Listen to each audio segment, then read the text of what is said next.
Maligayang pagbabalik mga idol. Sa video na ito ay ating panoorin ang pelikulang The Devil's Pond na pinalabas noong 2003.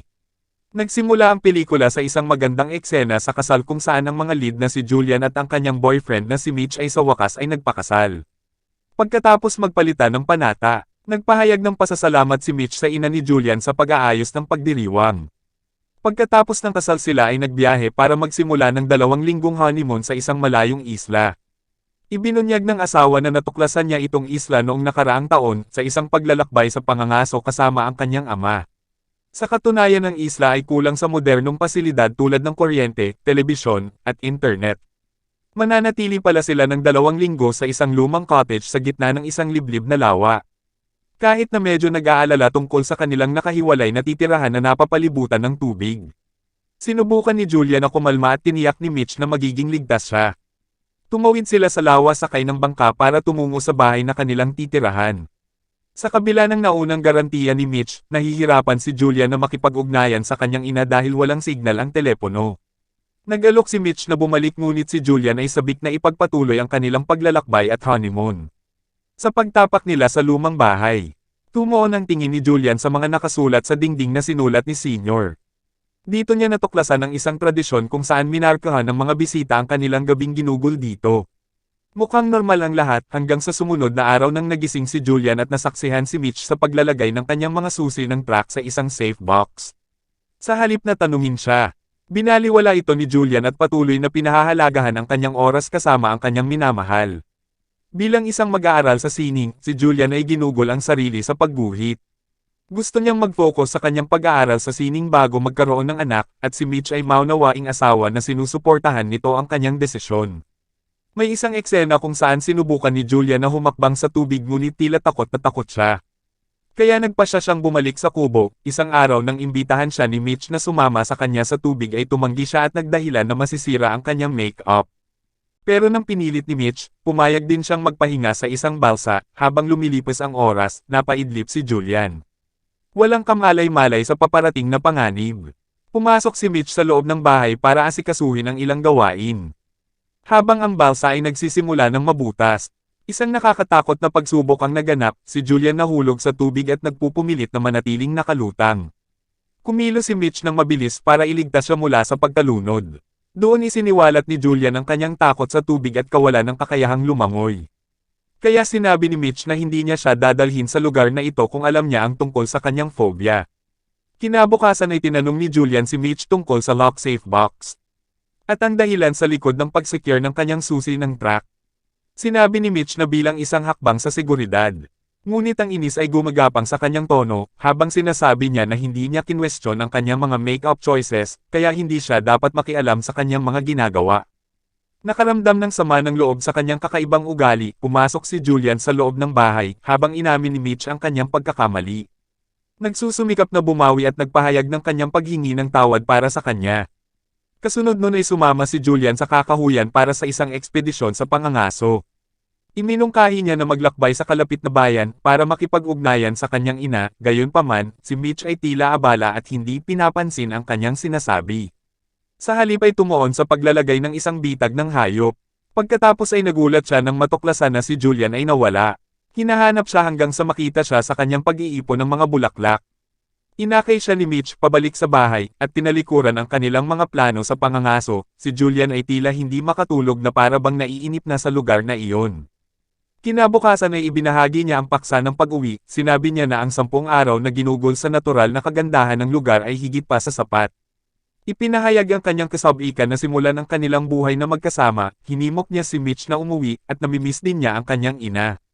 Pero nagulat siya. Sumagot si Mitch na hindi sila babalik hanggang sa matapos ang kanilang 2 linggong honeymoon. Pilit na iniintindi ni Julian ang ugali ni Mitch, habang patuloy na nagpupumilit na umuwi na naging dahilan para sumabog si Mitch sa galit.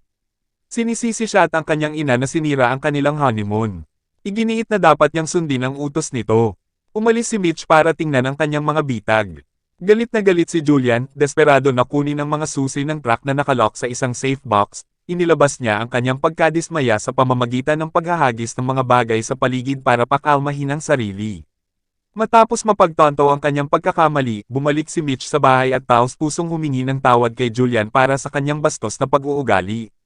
Kinabukasan ay naharap ng isa pang hamon nang malaman ni Julian na nawawala ang kanyang mga birth control pills sa kanyang mga bag. Hinarap niya si Mitch tungkol dito ngunit wala din siyang alam. Lalong nagpupumilit si Julian sa kanilang pag-uwi dahil hindi siya mabubuhay nang wala ang kanyang mga tablitas, ngunit naniniwala si Mitch na ang pag-aasawa ay nangangahulugan na maaari silang magkaroon ng pagkakataon na magsimula ng isang pamilya. Habang si Julian ay nagpapatuloy sa kanyang pagnanais na bumalik, ang tono ni Mitch ay naging pananakot, at inutusan niya si Julian na makinig sa kanya at sinabi sa kanya na hindi sila aalis.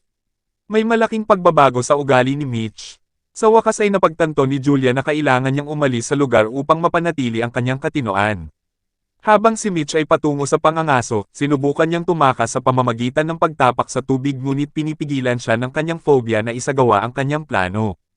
Kinaumagahan, nagising si Mitch at napansin na wala si Julian ngunit sa paglabas niya napansin niya ang kanyang asawa na nangingisda ng mag-isa, walang kamalay-malay na ang kanyang asawa ay nagbabalak na tumakas.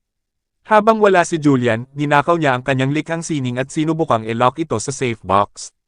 Ngunit sakto namang dumating si Julian at naabutan siya. Napansin niya ang drawing ng ibon sa tissue paper mula sa restaurant na dati niyang pinupuntahan kasama ang ex-boyfriend niyang si Anthony, kung saan nagkita sila ni Mitch sa labas ng restaurant na iyon habang naghihintay siya ng boss. Hinala ni Julian na hindi ito nagkataon lamang. Sa halip si Mitch ay nag-e-stalk sa kanya. Patuloy silang nagtalo hanggang sa humantong na ito sa pananakit ni Mitch kay Julian. Hinampis siya ni Julian ng bote sa ulo, kinuha ang telepono, at tumakas sa kakahuyan gamit ang bangka, ngunit si Mitch ay humahabol pa siya sa pamamagitan ng paglangoy.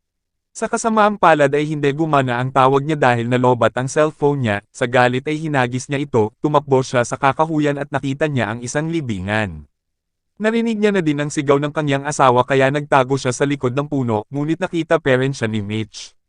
Kaya si Julian ay nagpanggap na nawawala, na naglalarawan sa kanyang mga aksyon bilang isang resulta ng isang mental breakdown. Sa gabi, habang si Julian ay natutulog, sinamantala ni Mitch ang pagkakataon na isabotahe ang kanilang pag-alis sa isla, sa pamamagitan ng sadyang paglubog ng bangka.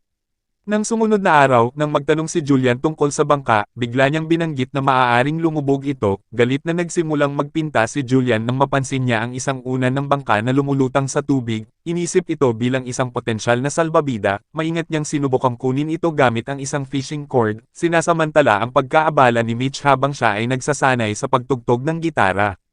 Bagamat naging hinala si Mitch sa kanyang mga kilos, matagumpay na naitago ni Julian ang unan ng bangka bago siya makialam. Sa parehong araw pumunta si Mitch patungo sa bayan, na sinasabing may trabaho siya doon. Gayunpaman, ang kanyang tunay na intensyon ay bisitahin ang libingan na nakita ni Julian. Sa isang matapang na hakbang upang makuha ang susi ng truck, si Julian ay pinainit ang gabi ni Mitch. Naghihintay na makatulog siya, sinamantala ang pagkakataon, ninakaw niya ang susi at matagumpay na nabuksan ang safe box. Sa kanyang pagtataka, nakakita siya ng isang sulat sa loob na nagpapatunay na si Mitch ang nag-iisang may-ari ng property. At ang mga naunang inscription na tinanong niya ay ang kanyang apelyido lamang na SR.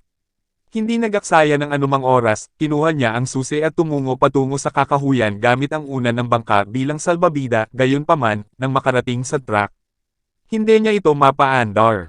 May napansin siyang flashlight sa di kalayuan na ikinabahala niya dahil alam niyang malapit na si Mitch.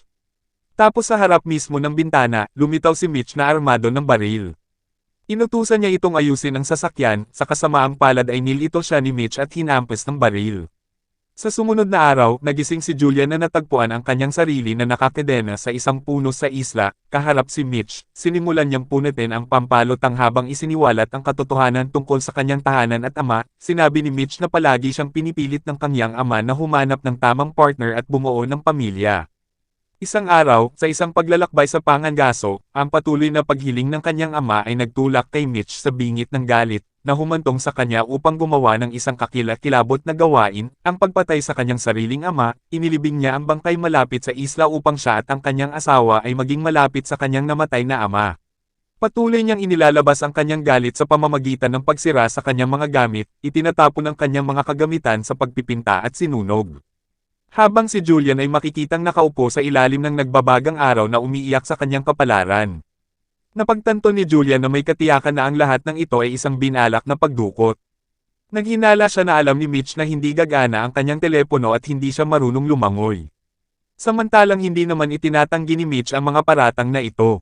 Nananatili siyang matatag sa kanyang pag-aangkin na mahal niya si Julian habang nagsisimula ng bumuhos ang ulan, desperadong nakikiusap si Julian kay Mitch na palayain siya. Ginagamit ang kanyang pag-ibig para sa kanya bilang isang apela. Gayunpaman, ang baliw ay nananatiling determinado na manatili sa liblib na isla na ito para sa natitirang bahagi ng kanilang buhay at bumuo ng isang pamilya ng magkasama. Sa kabila ng madilim na sitwasyon, si Julian ay tumangging mawala ng pag-asa at gumawa ng plano upang makatakas. Sinadya niyang sunugin ang kahon ng pasporo sa pag-asang mamanipula ang pagpunta sa bayan para sa mga supply na magbibigay daan sa kanya na makatakas. Si Mitch sa kalaunan ay nagpakumbaba nang malaman niyang wala silang paraan upang magsimula ng apoy ng walang pasporo.